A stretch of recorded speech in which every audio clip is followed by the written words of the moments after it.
Добар ден и добродојавте во уште едно издание на Формула на Македонски. Денеска со особено задоволство би сакал да го представам новиот болид на Ферари за оваа година F1 75.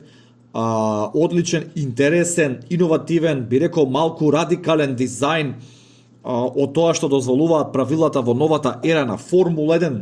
Најпрво, би рекол на око болидот изгледа одлично, враќање кон традиционалната црвено-црна боја на Ферари, би рекол црвено-црна шема на бои, откако и официјално мислам дека Малборо преку неговите, би рекол, керки фирми на некои други проекти го спонзорираше непосредно Ферари, мислам дека тоа веќе е комплетно повлечено и затоа Ферари се враќа назад кон оваа црвено-црна шема историска на Ферари, што навистина мислам дека одлично му прилега на овој болид.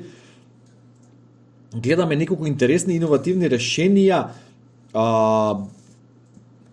кај ова Ферари, би рекол микс на неколку варијанти од досега што ги видовме, меѓутоа морам да потенцирам дека тоа пакување кај моторот е навистина импресивно. Ме потсеќа на Мекларен MP426 кој беше управуван од Дженсон Батон и од Луис Хамилтон.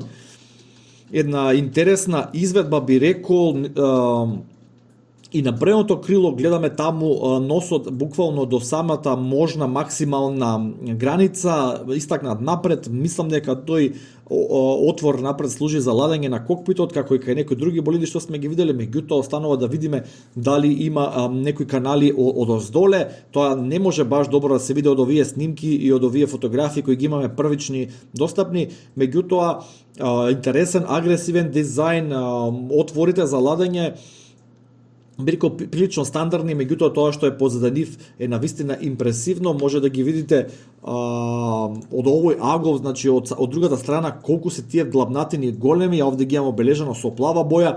Навистина ќе видиме да како ќе функционира ово во реалноста. Би требало да допринесе кон забрзување на воздушниот тек од отворите за ладење кон дифузерот кон задното крило и со помош на гасовите, односно топлиот воздух кој ќе излага од овие решетки, да се искомбинира со воздушниот тек кој доаѓа однапред и тоа да придонесе заедно за еден забрзан воздушен тек и поголема потисна сила, со тоа и поголема брзина на болидот во свиоците. Видовме интересно решение и кај ретровизорите, нешто слично што го искоментирав и кај Алфа Ромео, така да тука некоја слична изведба. Се на се првите импресии се многу добри, ми се допаѓа болидот на око, ми се допаѓаат овие интересни решенија на болидот во однос на пакувањето на моторот. Се гледа дека Ферари тука отишле доста радикално во максимумот и тоа и би го очекувало од Ферари, бидејќи сепак го очекуваме Ферари да се врати на врвот, очекуваме Ферари да се бори за шампионска титула и кај возачи и кај конструктори. Така да, едва чекам да го видам овој болид на патеката, едва чекам да ги видам промените. Сигурно овој болид и не е финалната верзија. Сите знаеме дека сите тимови скоро најавија големи надградби пред првата трка и за време на првата трка, а верувам дека тоа ќе биде во текот на целата сезона.